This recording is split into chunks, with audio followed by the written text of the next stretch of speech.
नमस्ते दोस्तों, अगर आप भी किसी कॉम्पिटिटिव एग्जाम का प्रिपेयर कर रहे हैं, चाहे प्लेसमेंट हो, चाहे पीएसयू जॉब हो या फिर किसी साइंटिस्ट का पोस्ट हो, तो आज का वीडियो आपके लिए गेम चेंजर हो सकता है।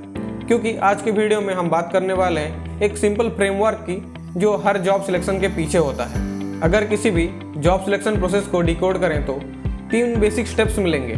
पहला है एलिजिबिलिटी, दूसरा है स्क्रीनिंग एग्जाम और तीसरा है इंटरव्यू।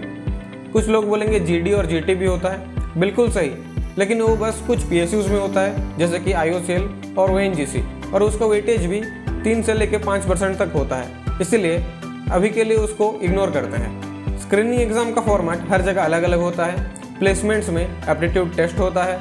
यूपीएससी की बात करें तो वहाँ पे प्री और मेंस का एग्ज़ाम होता है, और पीएसयूज की बात करें तो वो अपना सीबीटी यानी कंप्यूटर बेस्ड टेस्ट ऑर्गेनाइज करते हैं या फिर गेट स्कोर से शॉर्टलिस्ट कर लेते हैं। इन एग्जाम्स के बाद होता है वो स्टेज जहाँ पे सिलेक्शन का असली गेम बदलता है, वो है इंटरव्यू।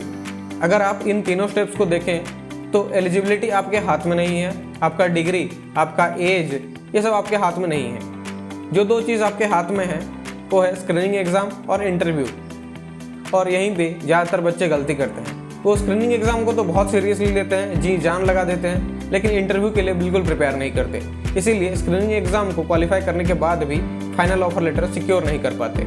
चलिए एक इंटरेस्टिंग स्टैटिस्टिक्स देखते हैं। चाहे प्लेसमेंट्स हो या पीएसयू जॉब, हर जगह पे 1:6 का कॉल रेशियो है। मतलब अगर वो 60 बच्चों को इंटरव्यू के लिए बुला रहे हैं तो उनमें से बस 10 फाइनल ऑफर सिक्योर कर पाएंगे। अब ये रेशियो और ड्रास्टिक हो जाता है अगर आप किसी रिसर्च ओरिएंटेड जॉब के लिए प्रिपेयर कर रहे हैं तो, जैसे कि बार्क, इसरो, डीआरडीओ, यहाँ पे ये रेशियो 1:12 से लेके 1:18 तक हो जाता है, और इनका फाइनल सिलेक्शन भी टोटली बेस्ड ऑन इंटरव्यू होता है, चाहे आप स्क्रीनिंग एग्जाम में कितना ही मार्क रख लो। अब सवाल है, अगर इंटरव्यू इतना ही ज़रूरी है तो हम उसके लिए प्रिपेयर कैसे करें?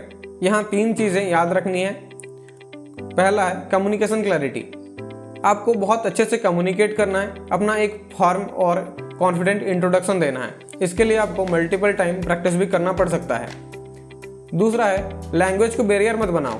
लैंग्वेज, जिस लैंग्वेज में आप कंफर्टेबल हो उस लैंग्वेज में इंटरव्यू दें, चाहे हिंदी या फिर इंग्लिश। नर्वसनेस को अपना लैंग्वेज का बैरियर कभी मत बनने दो।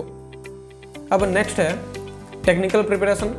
आपको अपना कोर टेक्निकल को बहुत अच्छे से प्रिपेयर करना है, और उसका एप्लीकेशन के बारे में भी आपको नॉलेज रखना है। जिस रोल का इंटरव्यू देने जा रहे हो उसका PYQ यानी प्रीवियस ईयर क्वेश्चन को एक बार गो थ्रू जरूर कर लें। अब तीसरा है, ये थोड़ा अलग टाइप का इंटरव्यू है।